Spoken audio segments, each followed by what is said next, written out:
No, it's not, and no, it doesn't. Understand, I am only responding to this portion of the video.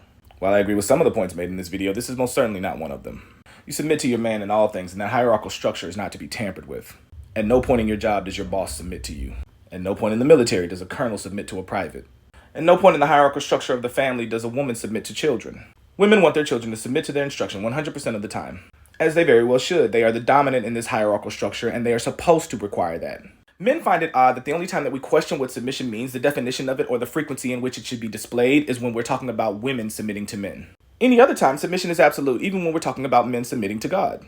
Black women in particular have a tendency to make the assertion that they want a man that knows the Most High. But how effective and righteous of a leader would a man be if God submitted to him sometimes? No, you expect him to make a righteous judgment every time as well you should.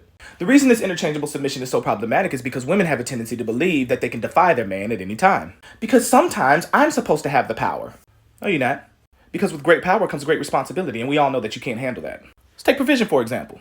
Women will legit make their own money and then say they need a man that makes as much money as them or more. Why? Because of selfishness. The burden of provision is too heavy for them. You wouldn't dare provide for a man, ergo you should not have the burden of provision, nor should you have the powers that come with it. How about protection? You ain't finna put your life on the line, nor your hands to war for no man, and even if you did, we wouldn't want it because you're weaker than us. So since it is we that are tasked with protecting, we should have the power to be able to dictate exactly what will make our job easier to do so. No, you can't wear that out the house, and your job is to submit. No, take our child and go in the bathroom and breastfeed in private, and your job is to submit. Because while you feel like you should have the privilege not to submit whenever you feel like it, there's a pervert over there in the corner staring at your breast. I noticed him, you didn't, because you're too busy thinking submission is interchangeable. Follow my direction. The very tenets of submission require that there must be a dominant. There is nothing that women dominate men in. Nothing. Our strongest whatever beats your strongest whatever every time.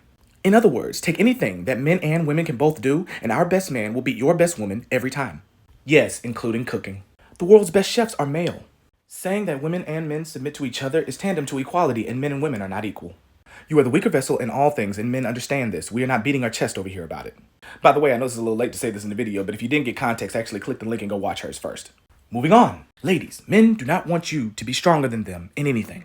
We don't give a shit if you call that insecure. Your shaming tactics don't work on us anymore, and really, you don't want to be stronger than us. The phrases play your role and stay in your lane seem to be applicable here. Not to mention, we see exactly how you act when you do feel like you're stronger than us in something. Let's take the aforementioned provision. Women that have more money seem to think that they are better than the men that they date. Then they come to the harsh reality that we are not attracted to them for their finance, and then let the shaming tactics begin. Broke boys don't deserve. If our income is not attractive, you're either dusties, bumps. Alright. The point is you would use it as a bragging tool to shame men wherever you feel like they're inadequate. That's called pseudo-masculine. You don't understand that our camaraderie is predicated on good sportsmanship. Fellas, pay close attention to what women say. Be prepared for a woman that thinks that submission is interchangeable to challenge your authority sooner rather than later. Bars.